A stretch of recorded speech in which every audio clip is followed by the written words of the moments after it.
Welcome to the Achievable FINRA podcast. I'm Tyler, the founder of Achievable, and we have affordable courses for the FINRA SIE, Series 6, Series 7, 63, 65, and 66 exams with industry best pass rates.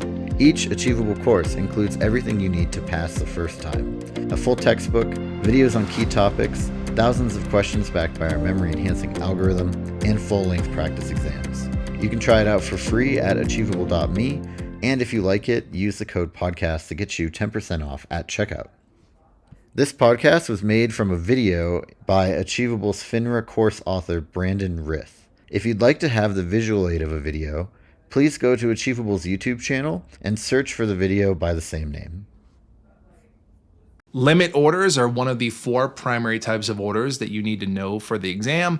And in this video, we will talk about sell limit orders. There are 4 primary things we need to know about sell limit orders. So let's go ahead and dive in and talk about it. First, limit orders are oftentimes referred to as or better orders. Let's start with an example to better understand this. Let's say an investor submits an order that says sell 100 XYZ shares at 75 limit. To the untrained eye, this sell limit order might not mean much. But if we replace the word limit with or better, that gives us a good idea of what's happening. Sell 100 XYZ shares at 75 or better. Well, sellers always want to try to sell as high as they possibly can. So this order is telling us we want to sell at 75 or higher, or another way of saying, hey, my limit at 75 as the seller. I'm not willing to sell it for below 75. This type of order establishes a limit price at which you're willing to do a transaction at. And from the seller's perspective, the limit is on the downside. I'm not going to sell the stock for 75 or lower, or maybe another way of saying,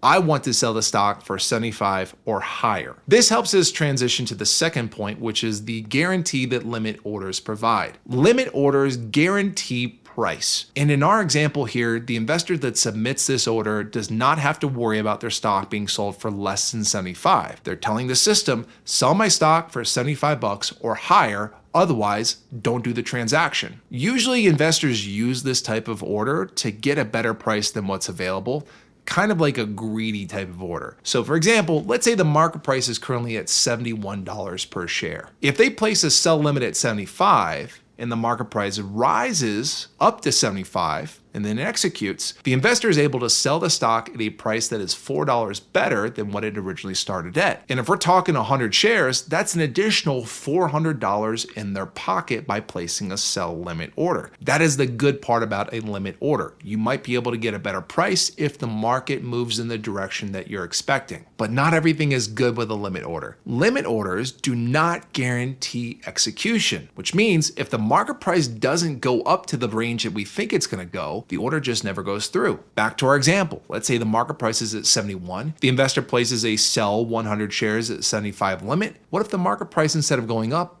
goes down? Goes down to 68, 65, 60, 50, 40. In this scenario, the investor would have been better off just placing a market order at 71 instead of being a little bit greedy and placing that sell limit at 75. As the market price falls, that order is not going to execute, and the investor might miss out on the opportunity to sell something at a higher price should the market go through a downfall later. So to summarize this point, limit orders do guarantee price, and that's the good to them. I know that if I place this sell limit at 75, if the order goes through, minimum price I'm going to sell it for is 75 bucks per share. I'm not going to sell it for less. But the bad part is if the market price starts falling, they might miss their opportunity and end up having to sell the stock at a much lower price at a later date because they were trying to be greedy up front. And the fact that the order may not be executed in a scenario like that is the main risk that the investor faces when they place a limit order. The next important thing to know about limit orders is that they must be associated with a specific time frame. And that time frame will either be day or good till cancel.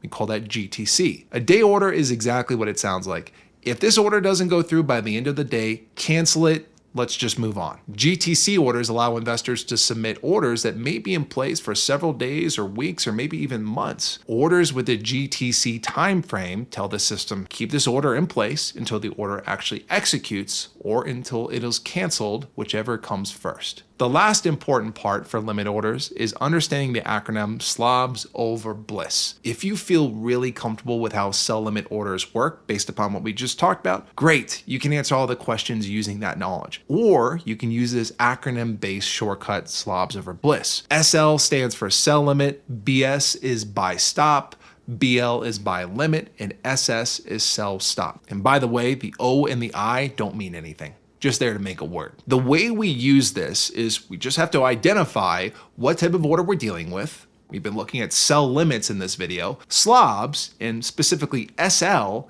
is above the line. So going back to the order we had up front, sell shares at 75 limit, if we use SLOBs over BLISS and identify that SL is above the line, we know that we need the market price to hit 75 or higher in order for the order to be executed. And that's all we use SLOBs over BLISS for. Is it above or below the line? And that tells us where we need the market price to be. Now that we've thoroughly covered this topic, let's put a practice question on the board. There it is. Let's see if we can answer this confidently, knowing what we already know. If you want to, pause the video, see if you can answer yourself, and when you hit the play button, we'll talk about it together. Okay, let's look at the question. An investor places the following order. They want to sell 100 shares of CDE stock at 125. And the question is, what statement is true? Overall, we need to make sure we know what type of order we're dealing with and how it reacts to the market situation that it's in with all those prices that were provided. First things first, let's identify the order. Now, obviously, this is a sell of some form, but it doesn't tell us if it's a market, limit, stop, or stop limit order. A lot of people will look at this and not know what type of order it is. The only type of order where there might be some vagueness behind what is actually happening is a limit order. If there's a price specified and nothing else, it is the only time you have to make an assumption. This is a sell limit order. Otherwise, if it's a market order, you'll look for the word market, like sell shares at the market price.